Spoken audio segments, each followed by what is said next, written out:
Hello everyone. Welcome to For Nurses Preparation YouTube channel. I'm Neeraj Kumar Kathal. Today is 24 June 2023. Let's begin today's MCQ session for upcoming AIMS NORCET exam. Question is, the nurse is caring for a client scheduled for removal of the pituitary gland. The nurse should be particularly alert for किसी patient के अंदर आपको surgery करके pituitary gland remove करनी है।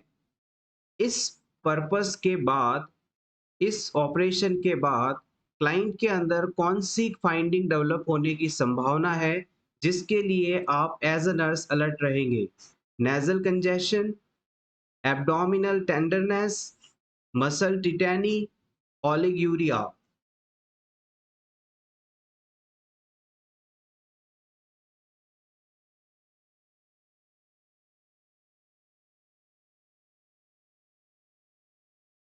The right answer is option A, nasal congestion. Most of the cases के अंदर हम पिट्यूटरी ग्लैंड को ट्रांस स्पेनोइडल अप्रोच द्वारा रिमूव करते हैं। कैसे रिमूव करते हैं? ट्रांस स्पेनोइडल रूट से।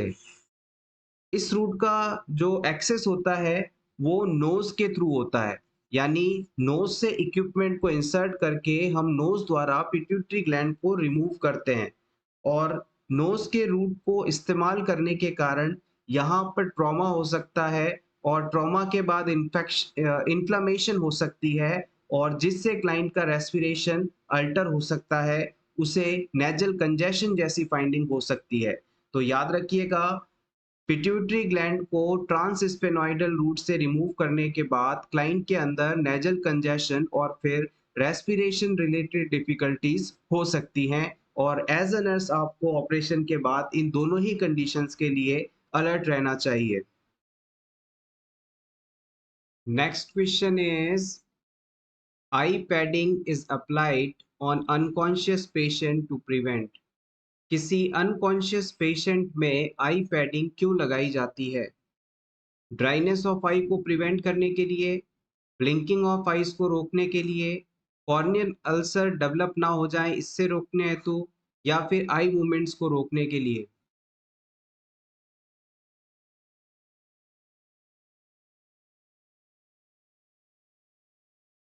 Option C is correct here.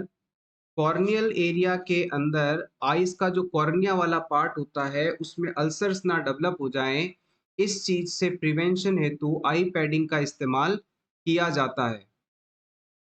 Next question is, which among the following sign and symptom will be present in a patient with hypovolemia?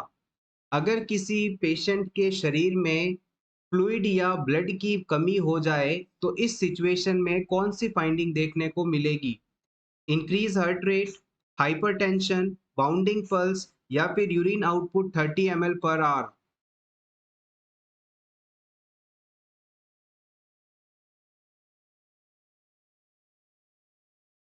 Option A is correct here.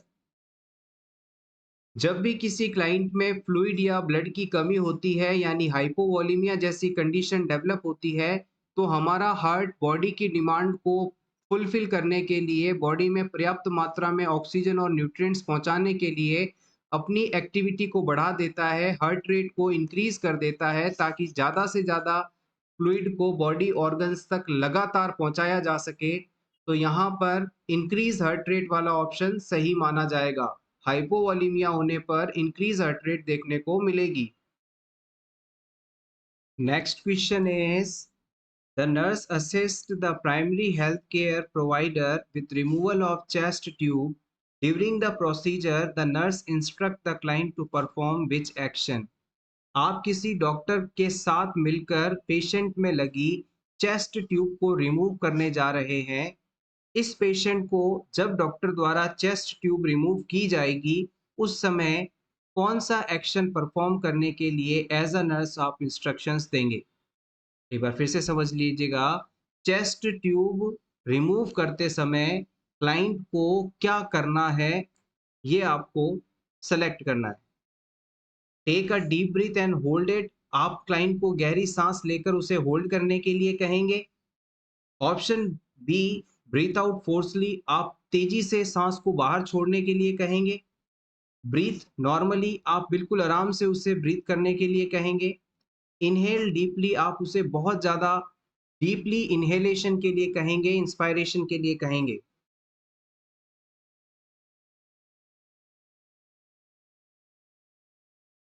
Chest area के अंदर lungs के आसपास यदि abnormal air, fluid, पस, blood, किसी भी चीज का अगर एक्यूमुलेशन हो जाता है तो उस एरिया में ट्यूब को इंसर्ट करके उसे वहां से बाहर निकाला जाता है।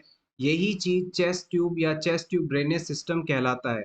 जब पूरी तरह से हम फ्लूइड को बाहर निकाल लेते हैं और अब हमें चेस्ट ट्यूब सिस्टम हटाना है, लंग्स से ट्यूब को बाहर निकालना है, तो हम उस समय क्लाइंट को कहेंगे कि आप एक गहरी सांस लें और उसे होल्ड करें और उसी दौरान हम ट्यूब को वहां से रिमूव करेंगे। So option A is correct here. जब भी चेस्ट ट्यूब को रिमूव करना होता है उस समय हम क्लाइंट से कहते हैं कि आप गहरी सांस लें और उसे रोक कर रखें, होल्ड करें और इसी दौरान हम चेस्ट ट्यूब को वहां से रिमूव करते हैं। जब क्लाइंट गहरी सांस लेगा तो उसकी जो थोरेसिक कैविटी है उसका एरिया बढ़ जाएगा, रिब्स के बीच में स्पेस बढ़ जाएगा, लंग्स पूरे तरह से एक्सपेंड होंगे और इस समय जो एरिया है, जो होल है वो भी बढ़ जाएगा और इस समय चेस्ट ट्यूब को निकालना ईजी रहेगा। तो इस एक्टिविटी के बाद चेस्ट ट्यूब रिमूव करवाई जाती है। Next question is, a client with cancer is admitted to oncology unit. Lab values reveal hemoglobin 12.6, WBC 6500, potassium 1.9, uric acid 7, sodium 136, and platelet count 1,78,000. The nurse evaluates the client experiencing which of the following? एक cancer का patient जिसे oncology unit में admit करवाया गया था, उसकी lab report में ये सभी वैल्यूज दी गई हैं। अब इस लैब रिपोर्ट को पढ़कर देखकर आपको बताना है कि उसमें इन चारों ऑप्शंस में से कौन सी कंडीशन डेवलप हो रही है। हाइपरनेट्रीमिया, हाइपोकैलीमिया, माइलोसप्रेशन या फिर ल्यूकोसाइटोसिस। अगर आपको इन सभी वैल्यूज के बारे में जानकारी है तो आप आराम से इस क्वेश्चन को सॉल्व कर पाएंगे। बड़े ही ध्यान से देखिए, आंसर दीजिएगा।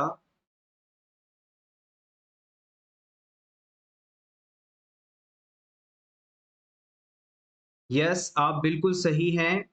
यहाँ पर ऑप्शन बी बिल्कुल सही आंसर है। यहाँ पर जो पोटेशियम की वैल्यू दी गई है वो 1.9 है। हमारे शरीर में नॉर्मली पोटेशियम की जो मात्रा है वो 3.5 से लेकर 5 के बीच में होनी चाहिए। 3.5 मिलीमोल्स पर लीटर से 5 तक इसकी मात्रा होनी चाहिए। अगर क्लाइंट में पोटेशियम का लेवल इसके बीच में है तब तो नॉर्मल है और अगर इससे कम होता है तो हाइपोकैलीमिया हो जाएगा और अगर इससे ज़्यादा होता है तो हाइपरकैलीमिया कंडीशन देखने को मिलेगी। पोटेशियम एक ऐसा इलेक्ट्रोलाइट है जिसका बैलेंस बिगड़ने पर ये हमारे हार्ट की हेल्थ को बहुत ज़्यादा प्रभावित करता है। इसकी कमी या अधिकता कुछ भी होने पर हमारे बॉडी में, हार्ट में डिसइरिथमियास डेवलप होने लग जाते हैं। हार्ट की जो रिदम है वो डिस्टर्ब हो जाती है।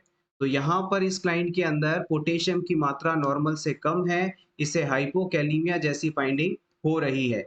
रिमेनिंग ऑप्शंस की बात की जाए तो एचबी लेवल मेल्स के अंदर जो होता है वो 14 टू 16 ग्राम पर डीएल होता है और फीमेल की बात की जाए तो फीमेल में एचपी लेवल 12 टू 14 ग्राम्स पर डीएल के बीच में होता है।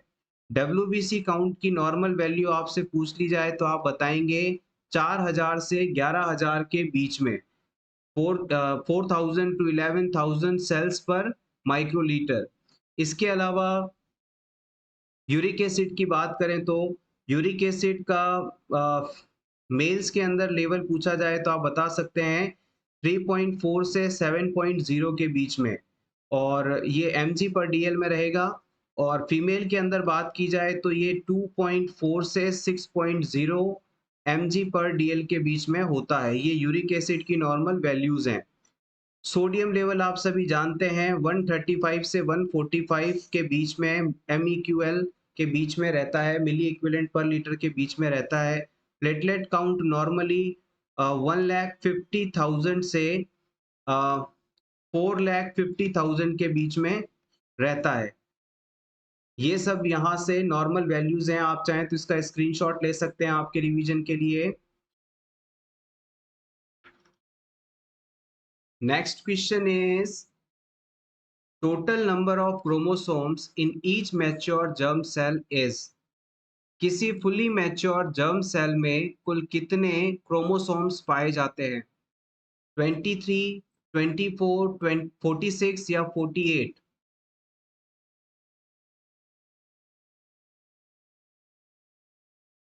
हमारी शरीर की, हमारी बॉडी की वह सेल जो कि रिप्रोडक्शन का फंक्शन परफॉर्म करती है, रिप्रोडक्शन के लिए रिस्पॉन्सिबल होती है, उसे हम जर्म सेल के रूप में जानते हैं।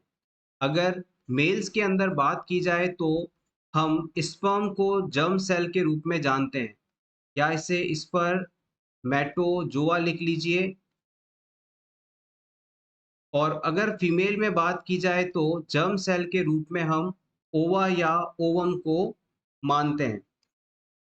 और आप इन सेल के अंदर सिंगल पेयर ऑफ क्रोमोसोम देखते हैं, सिंगल अनपेयर ऑफ क्रोमोसोम देखते हैं, सॉरी। ये हैप्लॉइड नंबर में होते हैं, यानी कि इनकी संख्या 33 होती है।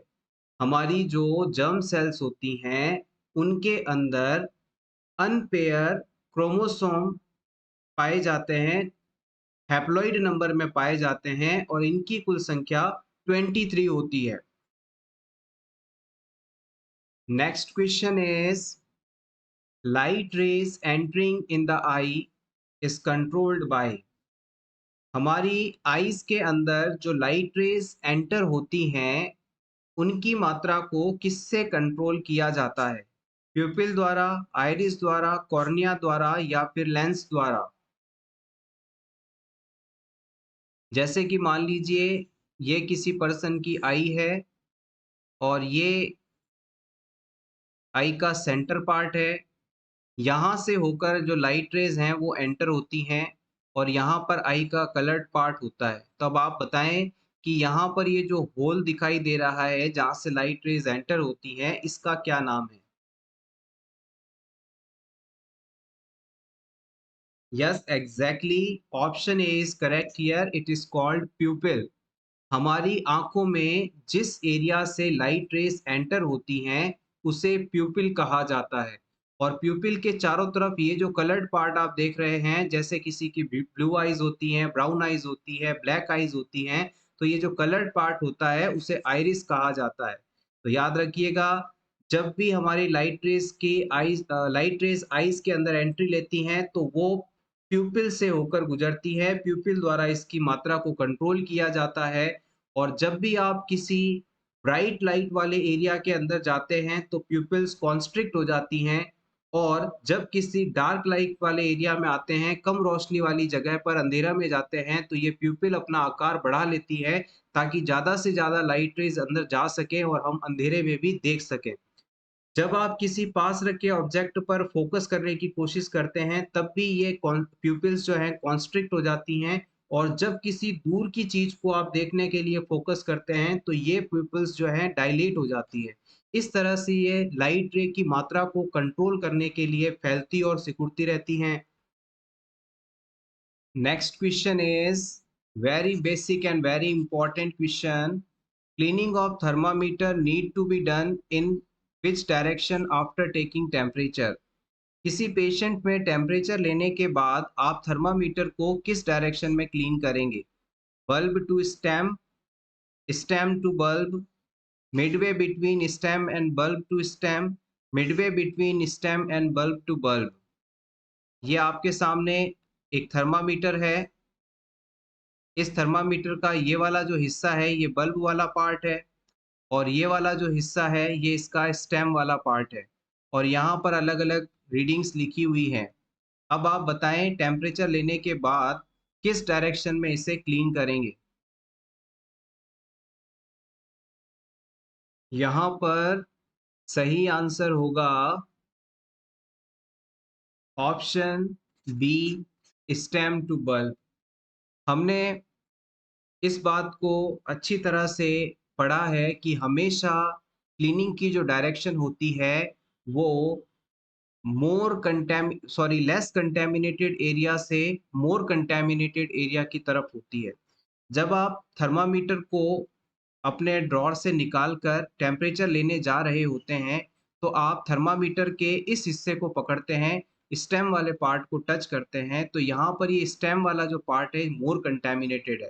तो टेम्परेचर लेने से पहले हम जो थर्मामीटर को क्लीन करते हैं वो बल्ब एरिया से स्टेम की तरफ करते हैं। कैसे करेंगे?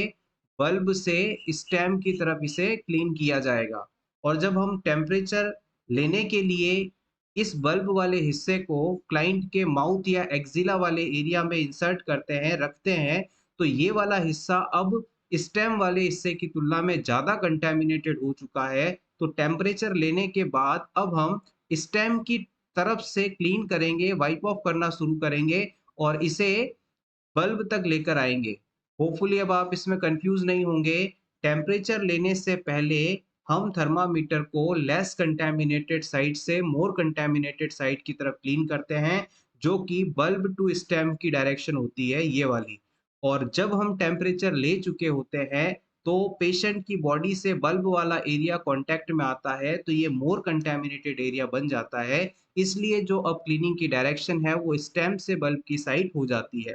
तो यहाँ पर ऑप्शन बी को सही माना जाएगा। Next question is smallest vein is called. इनमें से सबसे छोटी वेन कौन सी है?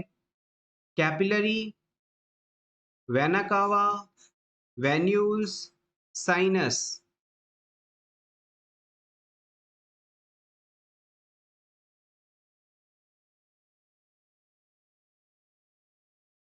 The right answer is option C, venules. हमारी जो सबसे छोटी ब्लड वेसल्स होती हैं उन्हें हम कैपिलरीज के नाम से जानते हैं। ये कैपिलरी अपने से थोड़े आकार में बड़ी ब्लड वेसल्स से जुड़ती हैं जिन्हें हम वेन्यूल्स के नाम से जानते हैं और फिर ये वेन्यूल्स आगे जाकर कुछ बड़े साइज की वेन्स से जुड़ती हैं जिन्हें वेना कावा कहा जाता है। तो यहाँ पर जो ये सबसे छोटी साइज की वेन है इसे हम वेन्यूल का नाम देते हैं। Next question is Which of the following are risk factors for childhood psychiatric disorders? इन चारों ऑप्शंस में से किस कंडीशन को चाइल्डहुड साइकाइट्री डिसऑर्डर के लिए रिस्क फैक्टर के रूप में देखा जा सकता है? Parental psychopathology, repeatedly separation from parents, harsh और इनएडिक्वेट पेरेंट्स या फिर ये सभी?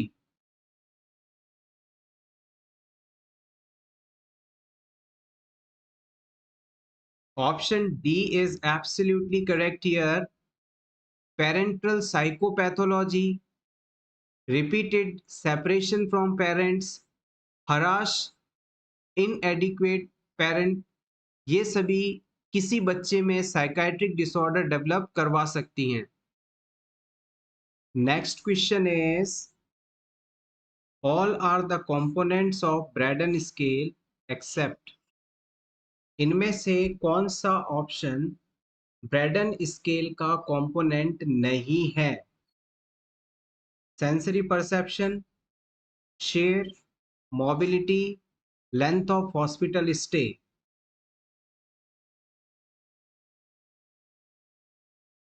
ब्रैडन स्केल के बारे में थोड़ा जान लेते हैं। किसी भी क्लाइंट के अंदर बेड या प्रेशर सोर डेवलप होने की कितनी संभावना है, कितने परसेंट चांस हैं, इसे अगर आपको पता करना हो तो उसके लिए ब्रैडन स्केल का इस्तेमाल किया जाता है। इस ब्रैडन स्केल को 1987 में बारबरा ब्रैडन और नैन्सी बर्गस्ट्रोम द्वारा डेवलप किया गया था। इस ब्रेडन स्केल के अंदर कौन कौन से कंपोनेंट्स आते हैं, इन्हें अगर देखा जाए तो इसमें sensory perception, moisture, activity, mobility, nutrition, friction, share, ये सभी यहाँ पर देखने को मिलते हैं।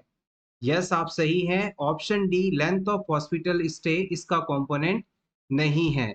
एक बार फिर से रिवाइज करते हैं। किसी भी क्लाइंट के अंदर प्रेशर सोर या बेड सोर डेवलप होने की कितनी संभावना है, इसे पता करने के लिए जो टूल या स्केल यूज किया जाता है उसे ब्रेडन स्केल के नाम से जानते हैं।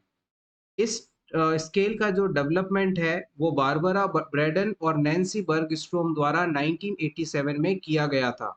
इसके अंदर क्या-क्या चीजें हम चेक करते हैं? Sensory perception, moisture, activity, mobility, nutrition, fixture और शेयर, ये सभी कंपोनेंट्स यहाँ पर चेक किए जाते हैं। Next question is which of the following statement about causation of mental illness would the nurse identify as incorrect? Mental illness के regarding कौन सा स्टेटमेंट सही नहीं है, उसे आपको सेलेक्ट करना है। Option A, life circumstances can influence one's mental health from birth. किसी भी व्यक्ति के जन्म के बाद उसके जीवन में जो घटनाएं घटित हुई हैं उससे उनकी मानसिक स्थिति या मानसिक हेल्थ पर, मानसिक स्वास्थ्य पर प्रभाव पड़ता है। Option B, the inability to deal with environmental stresses can result in mental illness. अगर कोई व्यक्ति अपने आसपास के वातावरण के में मौजूद स्ट्रेसेस के साथ सही डील नहीं कर पाता तो उससे उसकी मानसिक स्थिति प्रभावित हो सकती है। Option C, mental health is influenced by relationship between persons who either love or refuse to love one another. किसी भी व्यक्ति की मानसिक स्थिति को उसकी रिलेशनशिप प्रभावित कर सकती है, जैसे कि किसी लव्ड वन द्वारा उसे रिफ्यूज कर देने पर। Option D, inherited characteristics do not influence the mental health. किसी व्यक्ति के अनुवांशिक कारक, जेनेटिक फैक्टर्स, उसकी इनहेरिटेंट पावर उसके मेंटल हेल्थ को प्रभावित नहीं करती। कौन सा स्टेटमेंट यहाँ पर इनकरेक्ट है? वन बाय वन सभी ऑप्शंस की बात करते हैं। जन्म के बाद से लेकर हमारे जीवन में जो घटनाएं घटित होती हैं या जिस माहौल में हम रहते हैं उसका हमारे मानसिक स्वास्थ्य पर इफेक्ट पड़ता है। ये ऑप्शन बिल्कुल सही है, लेकिन यहाँ पर हमें इनकरेक्ट ऑप्शन सेलेक्ट करना है, इसलिए हम इसे सही सेलेक्ट नहीं माने, राइट नहीं मानेंगे। ऑप्शन बी के अंदर कहा गया है कि अगर कोई व्यक्ति अपने आसपास मौजूद स्ट्रेसफुल माहौल के साथ कोऑपरेट नहीं कर पाता, उससे डील नहीं कर पाता, तो उसकी मानसिक स्थिति प्रभावित हो सकती है, उसमें मेंटल इलनेस हो सकती है। ये स्टेटमेंट भी बिल्कुल सही है, ऐसा होता है। सो यहाँ पर हमें इसे गलत मानना होगा, because we have to select incorrect option. हमारी जो रिलेशनशिप्स हैं उनमें अगर किसी लव्ड वन द्वारा हमें रिफ्यूज कर दिया जाता है तो इससे हमारी मेंटल हेल्थ प्रभावित हो सकती है। ये ऑप्शन भी बिल्कुल सही है। लास्ट आता है ऑप्शन डी। ये आखिरी ऑप्शन है तो यही सही ऑप्शन होगा हमारे हिसाब से। अगर किसी व्यक्ति के मानसिक स्वास्थ्य पर आनुवंशिक कारकों का, जेनेटिक फैक्टर्स का प्रभाव नहीं पड़ता है, ऐसा इस स्टेटमेंट में कहा गया है, जो कि गलत ऑप्शन है। किसी व्यक्ति के जीन्स, उसकी आनुवांशिकता, इनहेरिटेड, ये हमेशा उसकी मेंटल हेल्थ को प्रभावित करती है। जैसे कि डाउन सिंड्रोम का पेशेंट है, वो जेनेटिक वेरिएशन के कारण डेवलप होता है। इस तरह से आप इस चीज को याद रखेंगे। मेंटल इलनेस या एबनॉर्मल बिहेवियर के लिए बायोलॉजिकल फैक्टर्स रिस्पॉन्सिबल हो सकते हैं, psychosocial factors, psychosocial conditions responsible हो सकती हैं, सोशियो कल्चरल फैक्टर्स यहाँ रिस्पॉन्सिबल हो सकते हैं, फिजियोलॉजिकल फैक्टर्स रिस्पॉन्सिबल हो सकते हैं। इनमें से किसी भी वजह से पर्सन की मानसिक स्थिति खराब हो सकती है। Next question is the primary visual area is situated in the. हमारे ब्रेन के किस लोब के अंदर विजुअल एरिया पाया जाता है? Terminal, occipital, frontal, parietal?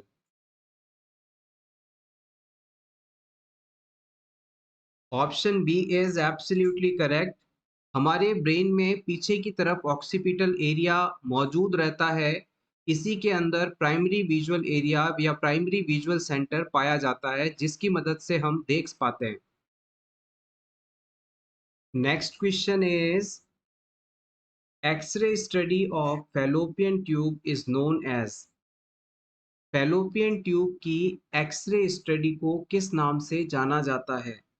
साल्पिंगोग्राफी, माइलोग्राफी, कोलेसिस्टोस्कोपी या फिर पाइलोग्राफी?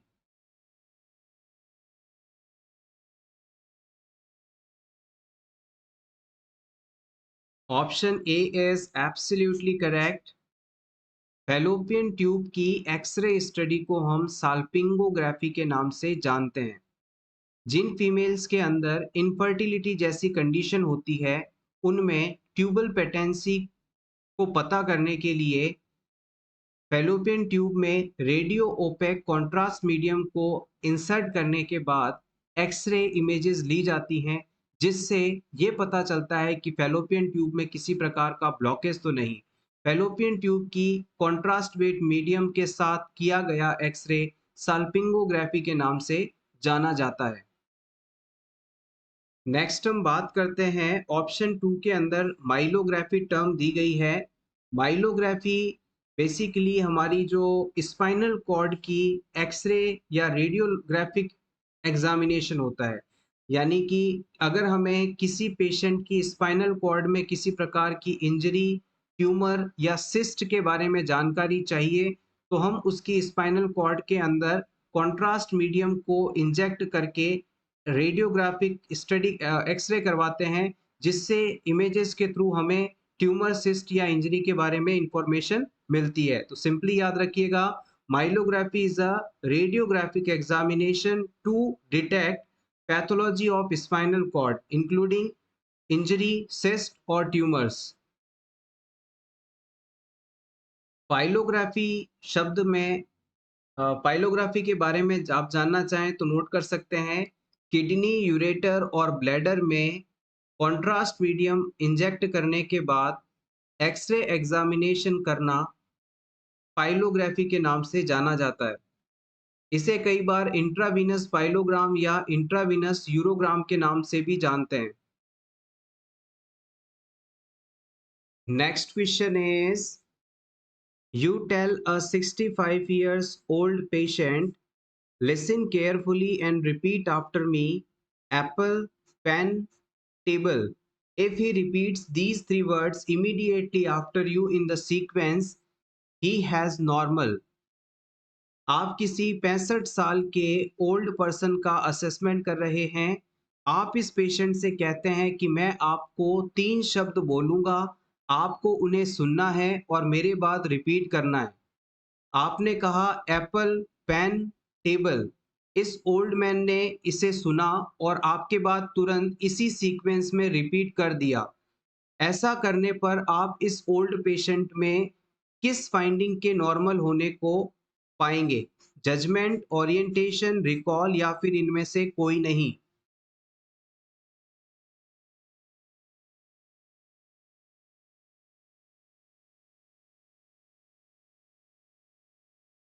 यहाँ पर सही ऑप्शन है ऑप्शन सी, रिकॉल। इस व्यक्ति ने आपके बाद तीनों चीजों को एक ही सीक्वेंस में रिपीट कर दिया। इसका मतलब इसकी रिकॉलिंग पावर अच्छी है। रिकॉलिंग पावर का मतलब होता है, रिकॉल का मतलब होता है कि आपने किसी चीज को पहले याद किया था या सीखा था, आवश्यकता पड़ने पर आप उसे तुरंत रिपीट कर देते हैं, तो ये चीज रिकॉल पावर कहलाती है। जैसे कि आप एग्जामिन सेंटर पर बैठे हैं, आपका पेपर चल रहा है। पेपर में जब क्वेश्चंस आते हैं तो आप उन्हें रिकॉल करके आंसर कर देते हैं। आपने इन चीजों को पहले पढ़ा था और आवश्यकता पड़ने पर इन्हें रिपीट कर देते हैं, तो ये चीज रिकॉलिंग के रूप में जानी जाती है।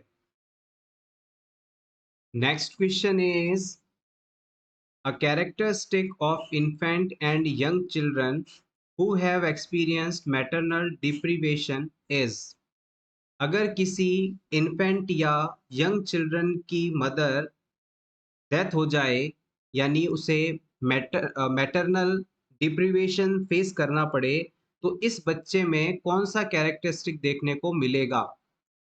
Options are tendency toward over eating, responsiveness to stimuli, proneness to illness, extreme activity.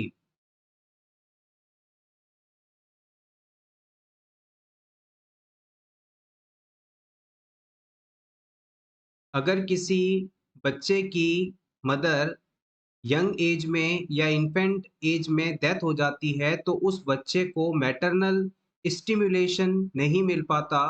Maternal stimulation में मदरिंग यानी मातृत्व और अफेक्शन दोनों आते हैं, और मातृत्व और अफेक्शन ना मिलने के कारण इन बच्चों के लेटर स्टेज के अंदर एबनॉर्मल बिहेवियर देखने को मिल सकता है। इनमें प्रोनेस टू इलनेस देखने को मिलता है, यानी ऐसे बच्चों में बड़े रोग होने की संभावना बढ़ जाती है। Next question is, during the examination of year of 2 years old child, the pinna need to be hold in which direction?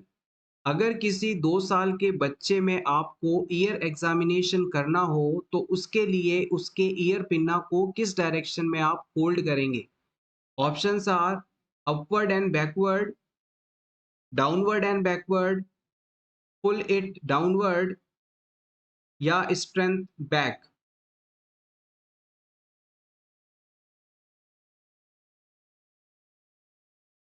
हमने प्रीवियस क्लासेस के अंदर ईयर ड्रॉप इंस्टॉलेशन का जो कॉन्सेप्ट पढ़ा था, वही सेम कॉन्सेप्ट यहाँ अप्लाई होने वाला है। यस, आप बिल्कुल सही ऑप्शन को सेलेक्ट कर रहे हैं। Option B is correct here. हमने प्रीवियस क्लास में आपको बताया था कि अगर किसी 3 साल से कम उम्र के बच्चे में आपको ईयर ड्रॉप इंस्टॉल करना है तो हमेशा उसकी ईयर कैनाल को स्ट्रेट करने के लिए उसके ईयर पिन्ना को बैकवर्ड और डाउनवर्ड डायरेक्शन में खींचा जाता है, पुल किया जाता है। ऐसा करने से उसकी जो ईयर कैनाल है वो स्ट्रेट हो जाती है और मेडिसिन इजीली इंस्टॉल की जा सकती है।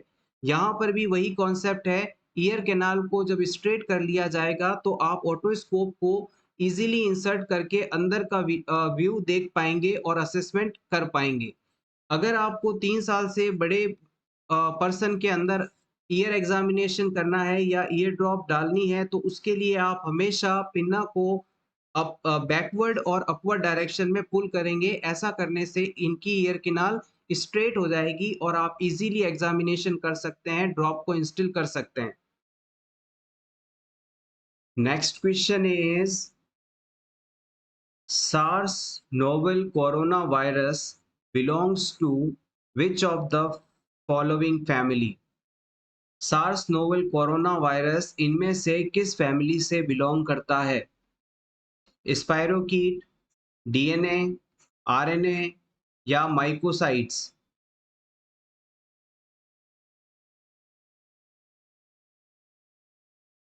सार्स की फुल फॉर्म नोट कर लीजिएगा। Severe acute respiratory syndrome. SARS novel corona virus में जो सार्स शब्द लिया गया है वो सीवियर एक्यूट रेस्पिरेटरी सिंड्रोम को डिनोट करता है। और ये जो कोरोना वायरस है, कोविड-19 वायरस है, ये बेसिकली एक आरएनए टाइप का वायरस होता है। इम्पोर्टेंट क्वेश्चन है, अपकमिंग एग्जाम्स में पूछा जा सकता है। जो कोरोना वायरस है वो आरएनए वायरस है। Next question is, location and secretion of Leydig cells are. Male के अंदर जो लैडिंग सेल्स पाई जाती हैं उनकी लोकेशन और सिक्रीशन आपको बताना है। Testis and testosterone, ovary oestrogen, pancreas glucagon, liver cholesterol?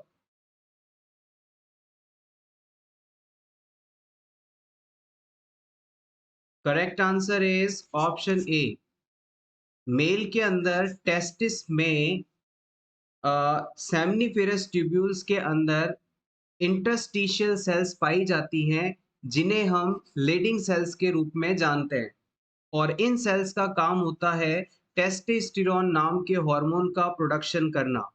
एक बार फिर से समझिएगा, मेल के अंदर सेकेंडरी सेक्सुअल कैरेक्टरिस्टिक्स के डेवलपमेंट के लिए टेस्टोस्टेरोन हार्मोन इंपॉर्टेंट होता है।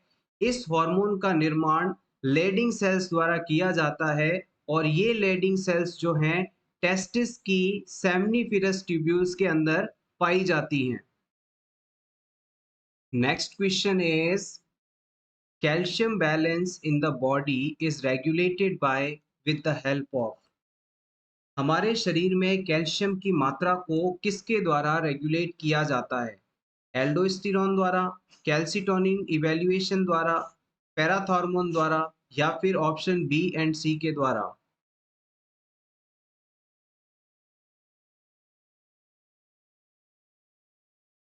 The right answer is option D. यहाँ पर कैल्सिटोनिन और पैराथॉर्मोन दोनों ही हार्मोन कैल्शियम के रेगुलेशन के लिए जरूरी हैं। आप चाहें तो इस पॉइंट को नोट कर लीजिएगा। कैल्सिटोनिन हार्मोन का जो सिक्रीशन है वो हमारी थायराइड ग्लैंड द्वारा किया जाता है और ये हार्मोन क्या करता है, ब्लड से बोन में कैल्शियम का मोबिलाइजेशन करवाता है। ब्लड से बोन के अंदर कैल्शियम का डिपोजिशन करवाता है। याद रखिएगा, कैल्सिटोनिन हार्मोन का सिक्रीशन थायराइड ग्लैंड द्वारा करवाया जाता है और जैसे ही ये कैल्सिटोनिन हार्मोन सिक्रीट होता है तो ब्लड में मौजूद कैल्शियम को बोन को दे देता है और बोन इसे अपने अंदर स्टोर कर लेती हैं और ब्लड में कैल्शियम की कमी हो जाती है। इसके ऑपोजिट काम करने वाले हार्मोन का नाम है पैराथॉर्मोन। ये हमारी पैराथायरॉइड ग्लैंड द्वारा सिक्रीट होता है। पैराथायरॉइड ग्लैंड द्वारा ये हार्मोन सिक्रीट होता है। इसके सिक्रीशन के बाद जो बोन के अंदर मौजूद कैल्शियम है वो बोन से निकलकर ब्लड की तरफ मूव करता है।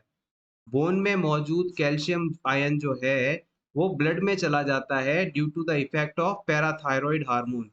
ये दोनों ही हॉर्मोन्स जो हैं एक दूसरे के ऑपोजिट काम करते हैं। एक बार फिर से समझ लीजिएगा, जब किसी क्लाइंट के शरीर में ब्लड के अंदर कैल्शियम की मात्रा नॉर्मल से ज़्यादा हो जाती है, यानी कि नॉर्मल कैल्शियम की मात्रा होती है 8 से 10 mg पर डीएल, अगर इससे ज़्यादा अगर कैल्शियम ब्लड में आ जाता है तो फिर थायराइड ग्लैंड कैल्सिटोनिन हार्मोन का सिक्रीशन करती है और ये हार्मोन ब्लड में मौजूद एक्स्ट्रा कैल्शियम को बोन में भेज देता है और बोन उसे स्टोर कर लेती है। ऐसा करके हमारी बॉडी में कैल्शियम की मात्रा बैलेंस हो जाती है। अब मान लीजिए कोई ऐसी सिचुएशन हो गई जब हमारे ब्लड के अंदर कैल्शियम की कमी होने लग गई, कैल्शियम का लेवल 8 से नीचे जाने लगा, तो इस सिचुएशन में हमारी पैराथायरॉइड ग्लैंड्स के द्वारा पैराथॉर्मोन का सिक्रीशन किया जाएगा। ये पैराथॉर्मोन क्या करेगा, बोन में मौजूद कैल्शियम को बोन से निकाल कर ब्लड को दे देगा और फिर ब्लड के अंदर कैल्शियम की मात्रा नॉर्मल हो जाएगी। इस तरह से ये दोनों हार्मोन एक दूसरे के ऑपोजिट काम करते हैं, लेकिन कैल्शियम का लेवल बॉडी में मेंटेन बनाए रखते हैं। Take screenshot for your revision. Next important question for AIIMS NORCET exam. Tracheostomy is usually performed between tracheal rings of the cartilage। किस नंबर की ट्रेकियल रिंग्स के बीच में ट्रेकियोस्टोमी परफॉर्म की जाती है?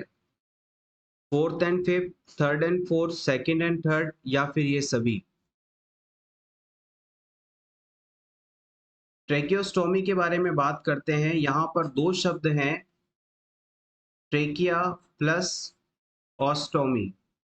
ट्रेकिया के बारे में आप जानते हैं, ट्रेकिया का मतलब होता है विंड पाइप, जो कि हमारे माउथ से शुरू होकर कैरिना तक पाया जाता है, फिर यह आगे लंग्स के अंदर ब्रोंकियोल्स के थ्रू एंट्री लेता है। तो यहाँ पर ये वाला जो एरिया है जहाँ पर मैं रिंग्स बना रहा हूँ, इस हिस्से को हम ट्रेकिया कहते हैं। अगर किसी व्यक्ति के रेस्पिरेशन के इस हिस्से में चॉकिंग हो जाए, मान लीजिए कोई फॉरेन चीज यहाँ पर फंस गई है, अब ये क्लाइंट यहाँ से सांस नहीं ले पा रहा है, गैस को इन नहीं कर पा रहा है, तो इमरजेंसी सिचुएशन में डॉक्टर द्वारा उसके गले में मौजूद इस ट्रेकिया वाले एरिया के अंदर एक होल बना दिया जाता है, एक ओपनिंग बना दी जाती है और इस जगह पर ट्यूब इंसर्ट कर दी जाती है। इस ट्यूब के थ्रू अ पर्सन गैस को इन आउट कर पाता है, यही चीज़ ट्रेकियोस्टोमी है। तो हम कह सकते हैं ट्रेकिया के अंदर, विंड पाइप के अंदर एक छोटा-सा होल बना देना, ओपनिंग बना देना, जिससे कि क्लाइंट रेस्पिरेशन इन आउट कर सके, ये चीज़ ट्रेकियोस्टोमी कहलाती है। अब ट्रेकियोस्टोमी जो है मोस्टली आपके थर्ड और फोर्थ जो रिंग होती हैं इनके बीच में परफॉर्म की जाती है। याद रखिएगा ट्रेकियोस्टोमी की जो ओपनिंग है उसे थर्ड एंड फोर्थ के बीच में बनाया जाता है। Next question is gradual increase in rate and depth of respiration is known as। अगर किसी क्लाइंट के रेस्पिरेशन की रेट और डेप्थ दोनों धीरे धीरे इंक्रीज होती हैं, ग्रेजुअली बढ़ती हैं, तो ये किस टर्म द्वारा डिनोट किया जाता है? हाइपरवेंटिलेशन, हाइपोवेंटिलेशन, ऑस्मोल रेस्पिरेशन या Kine stroke respiration?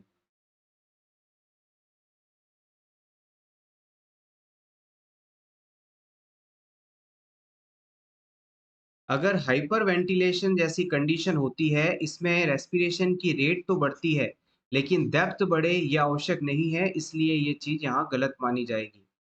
Kine stroke respiration के अंदर क्या होता है, अचानक से क्लाइंट का रेस्पिरेशन तो बढ़ जाता है, उसके बाद अचानक से फिर एपनिया जैसी कंडीशन होती है, रेस्पिरेशन रुक जाता है, फिर रेस्पिरेशन कंटिन्यू तेज चलता है, फिर इस रेस्पिरेशन रुक जाता है। इस तरह से लगातार एक काइन स्ट्रोक चेन बन जाती है। यहाँ पर देखिएगा स्ट्रोक्स हैं, फिर ये चेन है, स्ट्रोक है, चेन है, इस वजह से इसे हम चेन स्ट्रोक रेस्पिरेशन के नाम से जानते हैं। तो ये भी हमारा यहाँ पर सही आंसर नहीं होगा। हाइपोवेंटिलेशन का मतलब होता है रेस्पिरेशन रेट का कम हो जाना, तो ये चीज़ भी यहाँ सही नहीं है। फाइनली ऑप्शन सी हमारे पास बचता है, कॉस्मोस रेस्पिरेशन, ये यहाँ पर सही आंसर माना जाएगा। अगर किसी क्लाइंट को डायबिटिक कीटोएसिडोसिस जैसी कंडीशन है, तो उसमें rate of respiration and depth of respiration gradually increase होने लगती है और ये चीज ही कॉस्मोल रेस्पिरेशन के नाम से जाना जाता है। बेसिकली इस कंडीशन के अंदर होता क्या है, जो हाइड्रोजन आयंस होते हैं वो बाइकार्बोनेट के साथ जुड़कर कार्बोनिक एसिड बना देते हैं और फिर ये कार्बोनिक एसिड आगे जाकर वाटर और कार्बन डाइऑक्साइड में टूट जाता है। अब बॉडी में जब कार्बन डाइऑक्साइड की मात्रा बढ़ने लगेगी तो हमारा ब्रेन इस चीज को आइडेंटिफाई करके तेजी से रेस्पिरेशन करना शुरू करेगा। उसे लगेगा कि कितना जल्दी मैं इस कार्बन डाइऑक्साइड को बॉडी से बाहर निकाल दूं। तो इस सिचुएशन में डेप्थ और रेट ऑफ रेस्पिरेशन धीरे धीरे बढ़ने लग जाती है। होपफुली ये चीज आप भूलेंगे नहीं, एक बार फिर से समझ लीजिएगा। हमारे शरीर के अंदर हाइड्रोजन आयन जब बढ़ जाते हैं तो ये बाइकार्बोनेट के साथ जुड़कर कार्बोनिक एसिड बना लेते हैं और फिर ये कार्बोनिक एसिड आगे जाकर वाटर और कार्बन डाइऑक्साइड में टूट जाता है। कार्बन डाइऑक्साइड जब शरीर में ज्यादा बनने लगती है तो हमारे ब्रेन को ये सिग्नल जाता है कि जल्दी से जल्दी इसे बॉडी से बाहर निकाला जाए ताकि हमारी बॉडी में कोई एबनॉर्मलिटी नहीं हो। इसलिए रेस्पिरेटरी सेंटर एक्टिवेट होकर रेस्पिरेशन की डेप्थ और रेट को बढ़ा देता है। यही चीज कुसमुल रेस्पिरेशन के रूप में जानी जाती है। Next question is the only endocrine gland which can store its hormone is. कौन सी एंडोक्राइन ग्लैंड अपने हॉर्मोन्स को स्टोर कर सकती है? Pituitary, pancreas, thyroid, adrenal?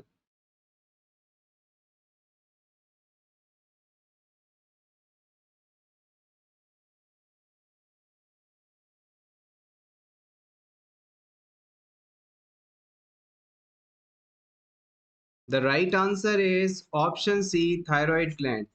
Thyroid gland एकमात्र ऐसी एंडोक्राइन ग्लैंड है जो कि अपने अंदर अपने हार्मोनल सिक्रीशंस को स्टोर कर सकती है और जब भी आवश्यकता हो ब्लड में इसे रिलीज कर सकती है।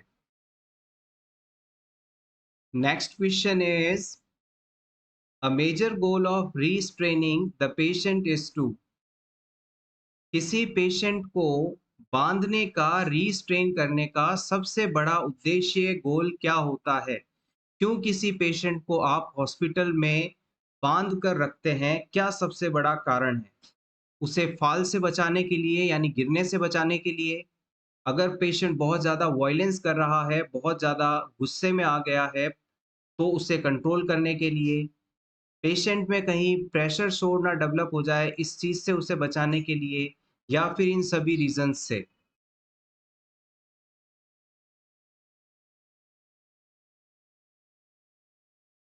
यस, आप बिल्कुल सही हैं, यहाँ पर ऑप्शन ए करेक्ट माना जाएगा।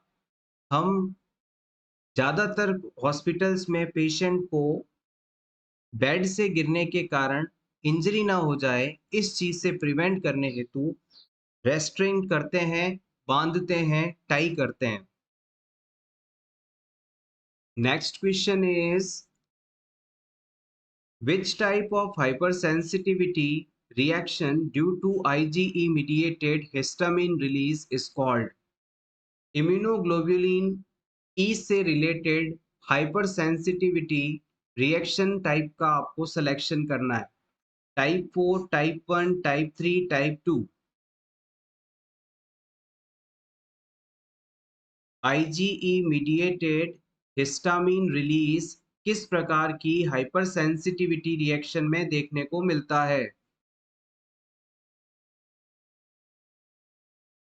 Yes, the right answer is option B, type 1। IgE mediated histamine release जो है वो टाइप 1 हाइपरसेंसिटिविटी रिएक्शन में देखने को मिलता है। अब इसके एग्जांपल्स कौन-कौन सी रिएक्शंस को इंक्लूड करते हैं? देखिए सबसे पहले तो सबसे मोस्ट डेंजरस का नाम लिख लीजिएगा, एनाफाइलैक्सिस। एनाफाइलैक्सिस रिएक्शन के अंदर भी हिस्टामिन का रिलीज होता है और इसके ट्रीटमेंट के लिए हम एड्रेनलिन का इस्तेमाल करते हैं। अगर इस रिएक्शन में प्रॉपर ट्रीटमेंट ना हो तो क्लाइंट की बहुत जल्दी डेथ हो जाती है। इसके बाद में urticaria.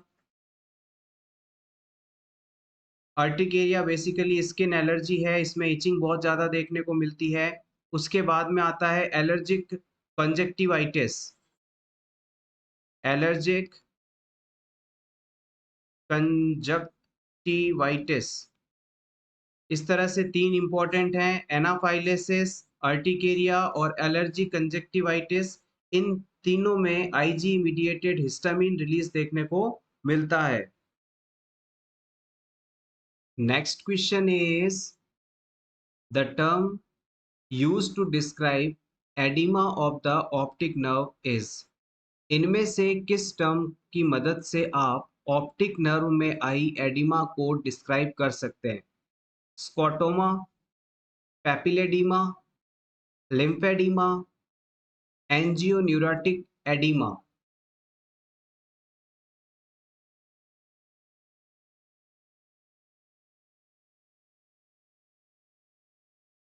The right answer is option B, पैपिलेडीमा।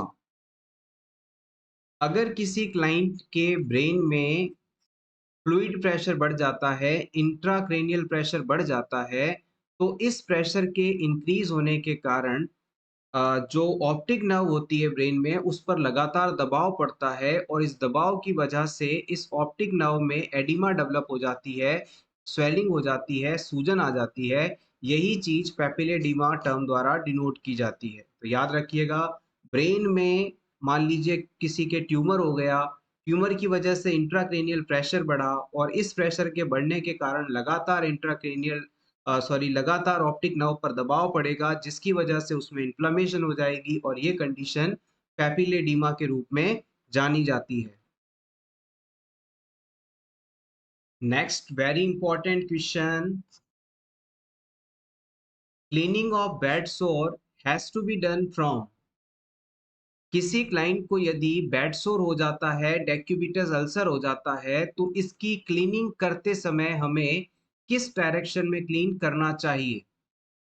Inner to outer, outer to inner, wound part near to care giver first then further, या फिर इनमें से कोई नहीं? यहाँ पर ऑप्शन डी सही आंसर नहीं है, 3 में से अपना आंसर आप चुनिएगा। ऑप्शन सी में कहा गया है कि केयर गिवर यानी कि जो व्यक्ति या हेल्थ केयर पर्सोनल इस पेशेंट में बेड सोर को क्लीन कर रहा है, उसके पास वाले पार्ट को पहले क्लीन किया जाएगा और दूर वाले पार्ट को बाद में क्लीन किया जाएगा। ये कोई कॉन्सेप्ट नहीं है, इसलिए ये ऑप्शन भी आपका गलत हो जाता है। अब ऑप्शन ए और ऑप्शन बी के अंदर से आपको आंसर सेलेक्ट करना है। बेड सोर जो है लगातार एक ही पोजीशन में लेटे रहने के कारण प्रेशर से डेवलप होते हैं, इसलिए इसे प्रेशर सोर के नाम से भी जानते हैं। ऐसे पेशेंट में इस तरह के घाव जब हो जाते हैं तो उनके क्लीनिंग की जो डायरेक्शन है वो हमेशा आउटर से इनर होती है। ये आंसर यहाँ पर सेलेक्ट किया है हमने, जो कि सही है। ऑप्शन ए इनकरेक्ट है। कॉन्सेप्ट क्या है इसके पीछे? जब भी आप as a nursing officer hospital duty पर जाएँगे, तब वहाँ पर आपको अलग-अलग पेशेंट्स की बॉडी में अलग-अलग घाव देखने को मिलेंगे। अगर किसी क्लाइंट को बेड सोर है, जैसे कि मान लीजिए किसी के सैक्रम वाले एरिया में, कमर वाले हिस्से में नीचे की तरफ एक बेड सोर डेवलप हो चुका है और अब आपको इस बेड सोर को क्लीन करना है, तो इसे क्लीन करते समय आपका कॉन्सेप्ट ये रहना चाहिए कि हमेशा हमें जो हिस्सा ज़्यादा कंटैमिनेटेड है, उसे बाद में साफ़ करना है और जो हिस्सा कम कंटैमिनेटेड है, उसे पहले साफ़ करना है। इसे आप इस तरह से भी कह सकते हैं कि जो एरिया ज़्यादा साफ़ है, उसे पहले साफ़ करें और जो एरिया कम साफ़ है, उसे बाद में साफ़ करें।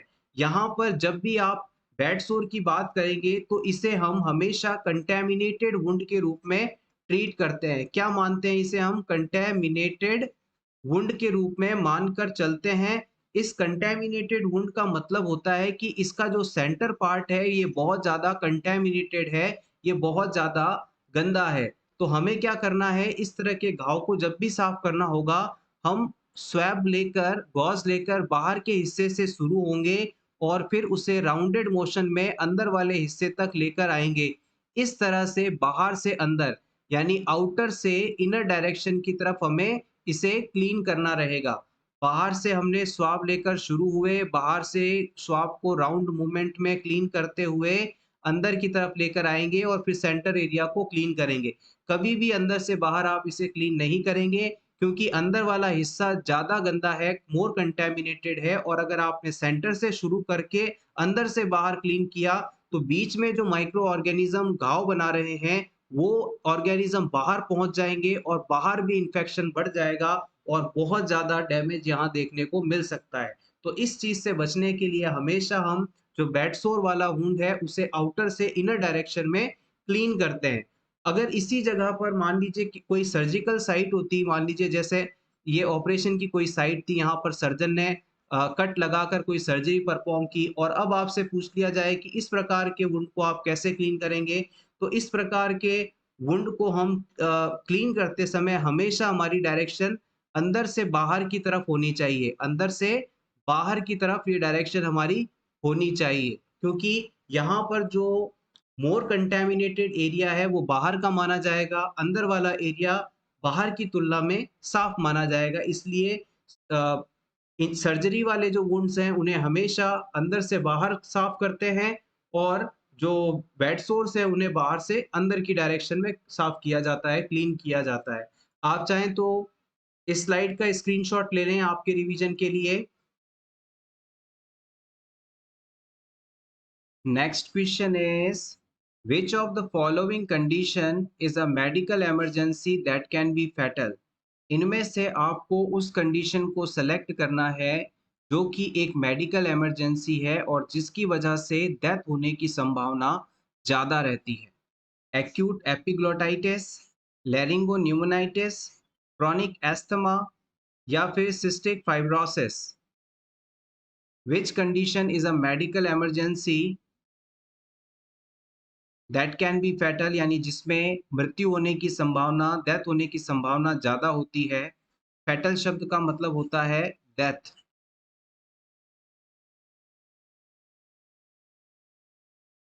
आप बिल्कुल सही हैं, option A is correct here. Epiglottis नाम की जो स्ट्रक्चर है, वो हमारे गले में पाई जाने वाली एक flap like, leaf like structure होती है, जो कि जब हम कोई भी चीज़ खाते या पीते हैं, तो ये खाना या पानी ट्रैकिया के अंदर नहीं चला जाए, इस चीज़ से ट्रैकिया को प्रिवेंट करती हैं। जैसे ही हम कोई चीज़ खाते या पीते हैं, तो ट्रैकिया के ऊपर ये जो एपिग्लॉटिस वाला हिस्सा है, वो उसे कवर कर लेता है। ऐसा करने से जो फूड पार्टिकल है, ट्रैकिया में ना जाकर ईसोफेगस में नीचे चला जाता है और ये हमारे स्टमक में पहुँच जाता है। अगर ये लीफ नहीं हो, एपिग्लॉटिस नहीं हो, तो सारा खाना ट्रैकिया में जाएगा और फिर लंग्स में जाएगा, जिससे हमें रेस्पिरेशन रिलेटेड प्रॉब्लम हो सकती है। अगर मान लीजिए अब ये जो एपिग्लॉटिस है, किसी वजह से यहाँ पर इन्फेक्शन हो गया, क्या इसमें इन्फ्लेमेशन हो गई, तो ये एपिग्लॉटिस क्या करेगा, परमानेंटली इस जो हमारी ट्रैकिया है, इसे ऑब्स्ट्रक्ट कर देगा। अब हम खाना खाएँ या रेस्पिरेशन करना चाहें, तो कोई भी चीज़ यहाँ से इन आउट नहीं हो पाएगी। यानी हम कुछ बोलना चाहेंगे या गैस को बाहर एक्सपायर करना चाहेंगे, गैस को इंस्पायर करना चाहेंगे, तो भी हम नहीं कर पाएँगे, क्योंकि एपिग्लॉटिस का साइज़ बढ़ चुका है और इसकी वजह से ये ट्रैकिया कंप्लीटली ऑब्स्ट्रक्ट हो चुकी है, पूरी तरह से ढक चुकी है, ब्लॉक हो चुकी है। अब पर्सन साँस नहीं ले पाएगा और यहाँ पर इससे साँस नहीं आने के कारण डेथ हो जाएगी। तो याद रखिएगा, एक्यूट शब्द का मतलब होता है अचानक होने वाली, यानी अचानक किसी वजह से एपिग्लॉटिस एरिया में इन्फ्लेमेशन हो गई, आइटिस लगा है यानी इन्फ्लेमेशन हो जाएगी, तो इसकी वजह से जो ट्रैकिया वाला एरिया है, विंड पाइप है, वो पूरी तरह से परमानेंटली क्लोज़ हो जाएगा और इससे गैसियस एक्सचेंज नहीं हो पाएगा, क्लाइंट रेस्पिरेशन नहीं कर पाएगा और उसकी डेथ हो जाएगी। इसीलिए हम एक्यूट एपिग्लोटाइटिस कंडीशन को मेडिकल इमरजेंसी या फैटल कंडीशन के रूप में ट्रीट करते हैं। सो एवरीवन, ये था हमारा आज का वीडियो, जिसमें हमने एम्स नॉरसेट एग्जाम के लिए कुछ इंपॉर्टेंट बेसिक बेसिक क्वेश्चंस को डिस्कस किया। होपफुली आपको आज का ये सेशन अच्छा लगा होगा। आज की क्लास अच्छी लगी हो तो प्लीज़ इसे लाइक कर दीजिएगा और इसी तरह की रेगुलर वीडियोस देखने के लिए for nurses preparation YouTube channel को ज़रूर सब्सक्राइब करें। Thank you so much once again.